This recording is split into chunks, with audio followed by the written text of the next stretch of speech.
నమస్తే, నేను సిరి.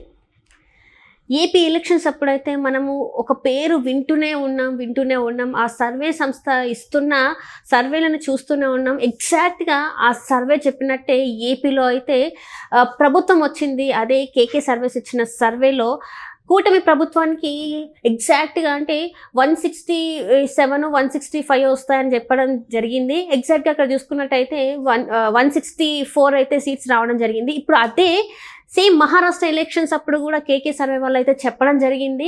ఎగ్జాక్ట్గా ఇప్పుడు అదే జరిగింది. అక్కడ కూడా కూటమి ప్రభుత్వం అయితే గెలవడం జరిగింది. సో దీనికి కారణం ఏంటి, ఎగ్జాక్ట్గా అసలు ఎలా చెప్పగలిగారు కేకే సర్వే సంస్థ అనేది మనకు తెలియజేయడానికి ఇప్పుడు మనతో పాటు ఉన్నారు ప్రముఖ సీనియర్ జర్నలిస్ట్ జగదేవ్ గారు. నమస్కారం సార్. నమస్కారం సార్. ఇప్పుడు ఎక్కడ ఎలక్షన్స్ జరిగినా కూడా కేకే సర్వే సంస్థల గురించి అయితే మనం వింటూనే ఉన్నాం. ఎందుకంటే ఏపీ ఎలక్షన్స్ అప్పుడు మనం చూస్తే ఎగ్జాక్ట్గా అటు ఇటుగా అంతే, ఒక 2-3 సీట్లు తేడాతోనే చెప్పడం జరిగింది. అండ్ ఇప్పుడు మహారాష్ట్రలో కూడా సేమ్ అదే జరిగింది. సో వీళ్ళు అసలు ఏం చేస్తున్నారు, ఇంత ఎగ్జాక్ట్గా వాళ్ళు రిజల్ట్స్ని బయట పెడుతున్నారు? అసలు మీరు అన్నట్టు కేకే సర్వే అనేది ఆంధ్రప్రదేశ్ ఎన్నికలప్పుడు ఎగ్జిట్ పోల్స్ సంబంధించి ఒక ప్రభంజనం. నిజంగా అంటే ఎంత ప్రభంజనం అంటే నేషనల్ మీడియా కానీ నేషనల్ ఎగ్జిట్ పోల్స్ కానీ ఇట్లాంటి సర్వేలు కానీ చాలా వచ్చాయి. వాళ్ళందరూ కూడా బాబు గారు అరెస్ట్ అవ్వక ముందు కూడా నెక్స్ట్ టీడీపీ గ్యారంటీ అబ్బా అనుకున్నారు. బాబు గారు అరెస్ట్ అయిన తర్వాత ఒక్కసారిగా కంప్లీట్ సినారియో మారిపోయింది.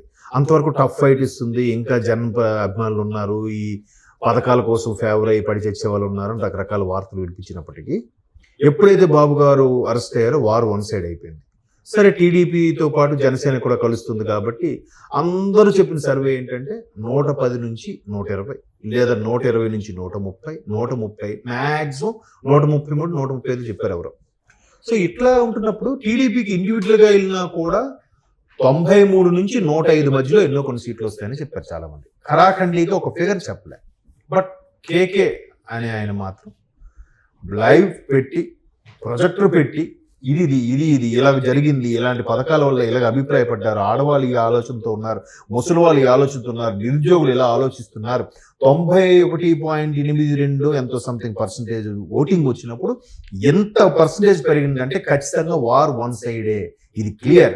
అది కూడా ఎలాంటి బంపర్ మెజార్టీతో కూటమి గెలవబోతోంది, 161 సీట్లు తెచ్చుకోబోతుందని చెప్పగానే ఈవెన్ నాలాంటి వాడు కూడా ఏమనుకున్నా అంటే 161 ఇంపాసిబుల్, అంత రావు, ఏదో అంటే టఫ్ ఫైట్, కొంత క్రాస్ ఓటింగ్ వీళ్ళగా అయిపోవడం వల్ల, కొంతమంది స్థానిక అభ్యర్థి సరిగ్గా లేకపోవడం వల్ల ఇట్లాంటివి ఏమైనా జరిగినప్పుడు అవ్వచ్చు. బట్ టీడీపీ బంపర్గా వస్తుంది, కూటమి కొడుతుంది, కనీసం వర్స్ట్ కేసులో 120 స్థానాలతోనే గవర్నమెంట్ ఫామ్ చేస్తుంది అనుకున్నాం. బట్ అనూహ్యంగా కేకే గారు ఏదైతే బల్లగుద్ది చెప్పాడో ఆయన చెప్పిన లాజిక్ పాయింట్స్ కూడా వ్యాలిడ్ పాయింట్స్. అవి సరే, అబ్బా కరెక్టే కదా, బాగా చెప్పాడా అనిపిస్తుంది, మళ్ళీ అంత రావు అనిపించింది. మొత్తానికి రిజల్ట్స్ చూసేసరికి ఆయన 161లో కూడా ఏం చెప్పి 161 చెప్పాడు ఆయన. ఆ 161లో కూడా అంటే రిమైనింగ్ 175 14 కదా, 14లో కూడా మళ్ళీ ఒక 5-6 తేడా అన్నాడు ఆయన. అటు ఇటు అవ్వచ్చు అంటే మిగిలిది 8 అన్నట్టుగా చెప్పాడు ఆయన. సో దానికి మించి 164 కూటమి రావడం, 11 వాళ్ళకి దక్కడం, సో ఒక్కసారి మారుమోగింది. సరే, ఇప్పుడు ఆ పేరు ఒకసారి కూటమిలో బీజేపీ కూడా ఉంది కాబట్టి ఖచ్చితంగా ఆ సర్వే సంస్థలు కేటాయిస్తాయి, సర్వే సంస్థలు చేపిస్తాయో తెలియదు.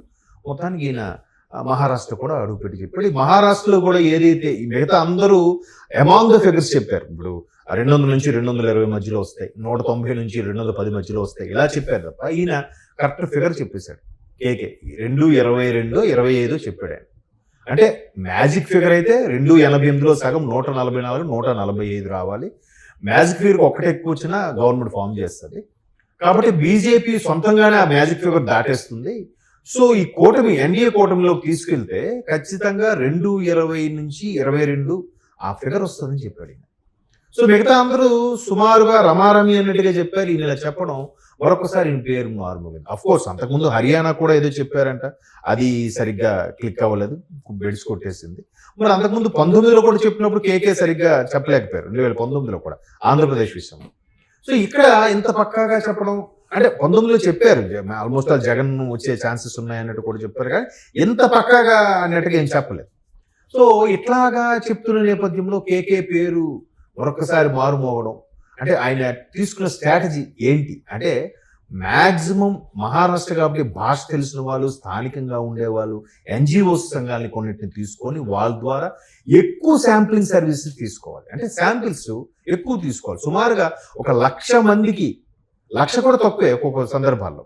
అంటే 288 నియోజకవర్గాలు అంటే దగ్గర దగ్గర ఎంత జనాభా ఉంటుందమ్మా? ఈజీగా ఒక ముంబాయే 2 కోట్ల పైన జనాభా. సో మహారాష్ట్ర మొత్తం తీసుకుంటే ఈజీగా 10 కోట్ల దాకా ఉంటారు. ఈ 10 కోట్ల జనాభాలో 1 lakh శాంపిల్స్ అంటే ఎంత తీసుకుంటున్నట్టు? 1% ఆల్మోస్ట్ ఆల్. ఇంకా 1.1%. 10 కోట్లు 10% అంటే కోటి, 1% అంటే 10 లక్షలు. కానీ 10 లక్షలు తీసుకుంటే అప్పుడు ఎక్కువ మందికి చేయడం వల్ల ఆ శాంపిల్ అనేది గ్యాదర్ చేయడం అవుతుంది. మొత్తానికి ఈయన ఒక డిఫరెంట్ టిపికల్ స్ట్రాటజీ యూజ్ చేస్తున్నాడు కాబట్టి సక్సెస్ అయ్యాడేమని చెప్పొచ్చు. ఎందుకంటే ఆంధ్రప్రదేశ్ ఎన్నికలప్పుడు కూడా చాలా మంది ఓపెన్ అవ్వలేదు.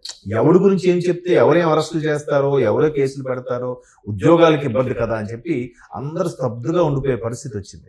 ఇప్పుడు మహారాష్ట్రలో కూడా కొంతమంది భయపడి ఉండొచ్చు, సిటీ లెవెల్లో పర్వాలేదు. కానీ దట్టు మహారాష్ట్ర పల్స్ పట్టుకోవడంలో కొంచెం జాగ్రత్తగా స్టడీ చేయాలి. ఎందుకంటే మహారాష్ట్రకి మెయిన్ ఆయువు పట్టు ముంబైలో ప్రపంచంలో ఉండే అన్ని దేశాల వాళ్ళు ఉంటారు, భారతదేశంలో ఉండే అన్ని రాష్ట్రాల వాళ్ళు ఉంటారు, అన్ని భాషల వాళ్ళు ఉంటారు.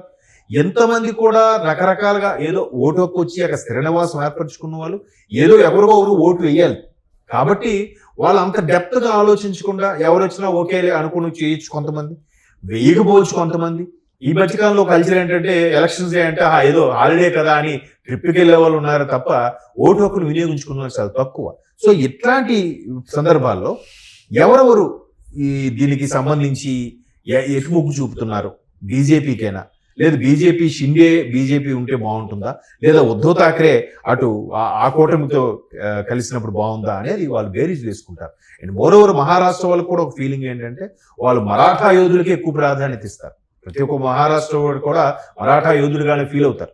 బాల్ ఠాక్రే గారు కానీ, సచిన్ టెండూల్కర్ కానీ గొప్ప ఉద్దండులు, అంతకన్నా గొప్ప చక్రవర్తి శివాజీ మహారాజ్ పరిపాలించిన ప్రదేశం కదా. సో వాళ్ళు ఆ మహారాష్ట్రకి కొంత ప్రాధాన్యత ఉంటూనే వాట్ నెక్స్ట్ మన స్టేట్ ఎంతవరకు డెవలప్ అవ్వాలి.